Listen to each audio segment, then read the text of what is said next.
Hello again guys, good morning ulit, welcome to my channel and it's me again, ang inyong chismosong ka-Alda Vlogger.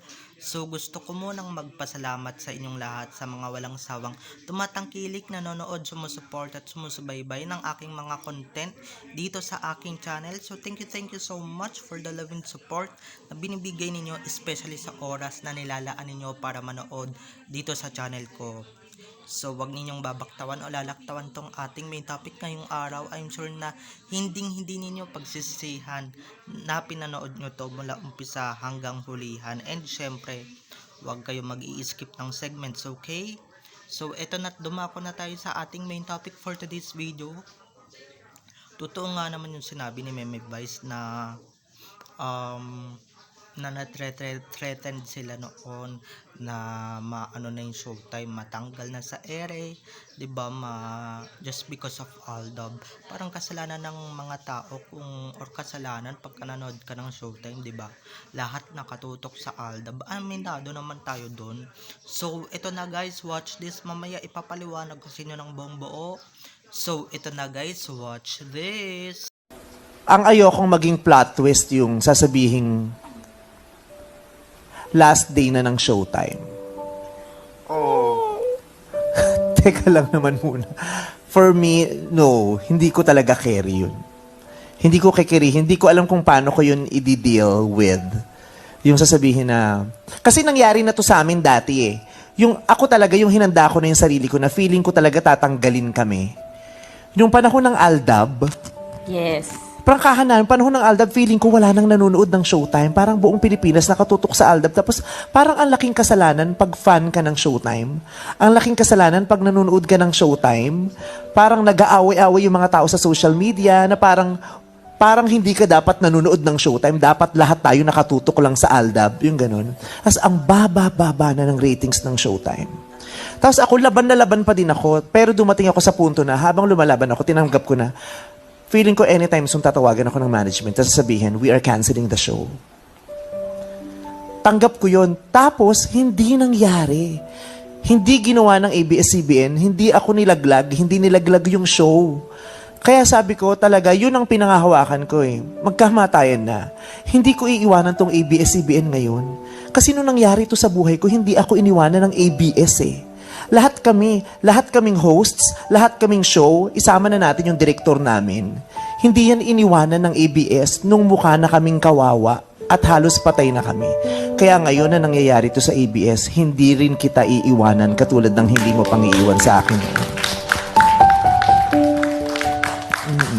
Yun, kaya teka lang naman muna, wag.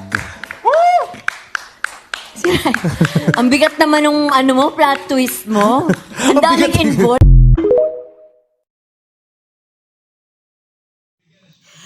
At kung nakita nyo na ngayong recap, so once again, si TTO sa mga admins. So thank you so much sa mga admins ko na mababait. And syempre, binibigyan ako ng update na kung hindi dahil sa kanila, hindi syempre wala akong update at hanggang ngayon.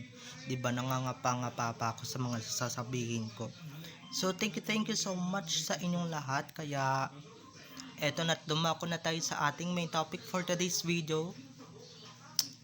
Eto nga, gaya nga nung sinasabi ko, hindi ko to napanood noon sa Showtime 2020 pa to eh. Diba, dami nilang dagok na pinagdaanan, nawalan ng franchise. Pero ang mas matindi doon guys, syempre yung Aldab era, 'di ba? Yung 2015 until 2018, hirap na hirap silang pataobin ang Itbulaga. Hirap silang palagpasin ang Itbulaga or lagpasan ang Itbulaga ng mga panahon na yun kasi nga nandoon pa ang Aldab, 'di ba? Etong sinabi lang to ni Meme Vice na ni-real talk niya ang madlang people noon na 'di ba? Parang kasalanan na yung manood ng showtime, lahat nakatutok sa Aldab. Yung kaputukan ng Aldab, 'di ba? Hindi na niya alam yung gagawin. Kahit anong patawan niya, wala nang bumibili. Kahit na nag-segment na sila noon ng Miss Pastillas, 'di ba? Hindi na pumatok or hindi pumatok.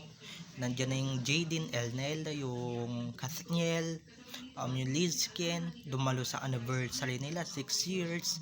Diba, wala pa rin lahat ng artistang malalaki na mga bituin dumalo na, pero ano nangyari, diba nga, walang nangyayari, walang ganap, 'di ba? Hindi tumataas ang ratings, nauungusan pa rin sila noon ng Itbulaga. Pero look at them now. 15 years, guys, 15 years. 'Di ba? Kasi nga, 'di ba yung dating nakakatalo sa kanila, tignan mo ngayon, sila na yung nakakatalo, sila na yung yamado, 'di ba? Or lamang na lamang sa Itbulaga. 'Di ba? Malaki talagang salpukan ang nangyari sa noon time noon, kasi ang Itbulaga nasa GMA, tas yung Showtime nasa ABS. Kasi 'di ba, eto real talk lang naman din na hindi naman din talaga mananalo ang Itbulaga kung hindi na uso ang Aldab or walang Aldab, hindi ba? Kung walang Aldab Love Team, hindi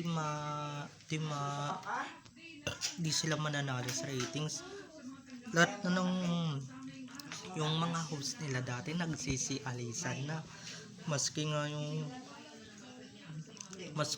isa-isang dancer na pinagmamalaki nila, 'di ba, nawala na. Tapos iba pinalitan naman, hindi naman sumikat yung mga bagong nagsidatingan, 'di ba? Tas ngayon tignan nyo naman, 'di ba, umalis sila sa GMA, yung Itbulaga.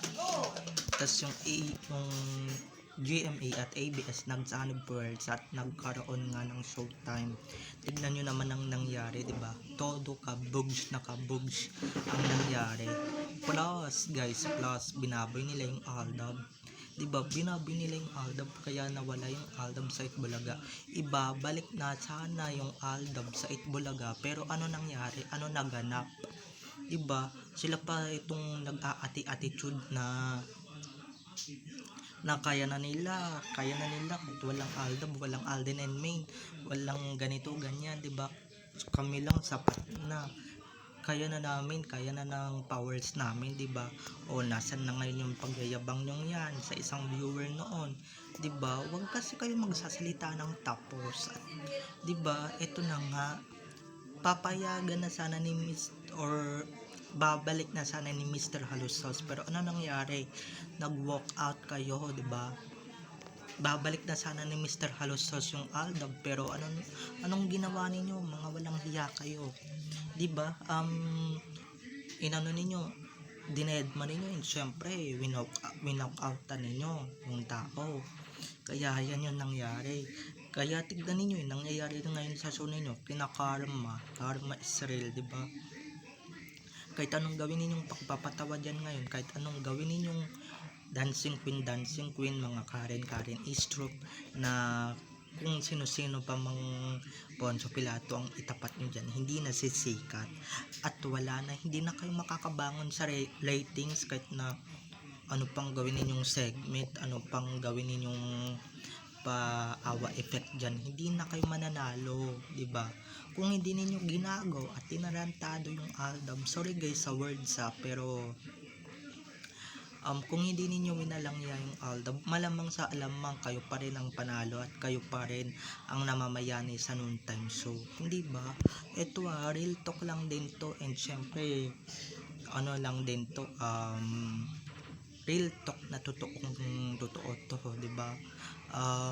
Parang sila pa yung nagmalaki noon na nag-walk out, at sila pa talaga yung mayabang at malalaki ihi, or matataas ang ihi, malalaki apog, na sila pa talaga may karapatan na mag-walk out. Ibabalik lang naman yung Aldab, 'di ba? Kasi kung kayo lang naman din hindi niyo na kaya, 'di ba? Babalik na kayo sa dati at babalik na kayo kung saan kayo nanggaling. Kahit ilang noon time show pa yung itapat sa inyo, wala, talo kayo, 'di ba? Showtime na ngayon ang noon time show ng buong mundo, buong Pilipinas, 'di ba?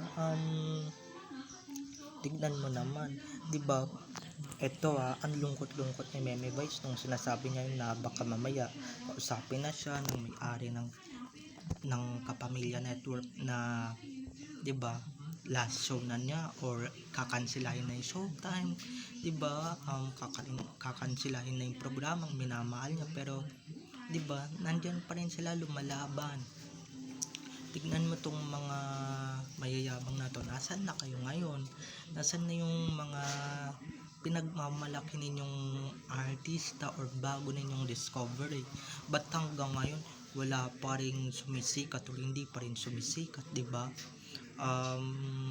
Kahit na tagal-tagal na sa show ninyo, wala pa rin kayo napapasikat, hindi ba? Hindi pa rin nagiging trending, hindi pa rin nalalagpasan yung nagawa ng Aldab, di ba, sa inyong show.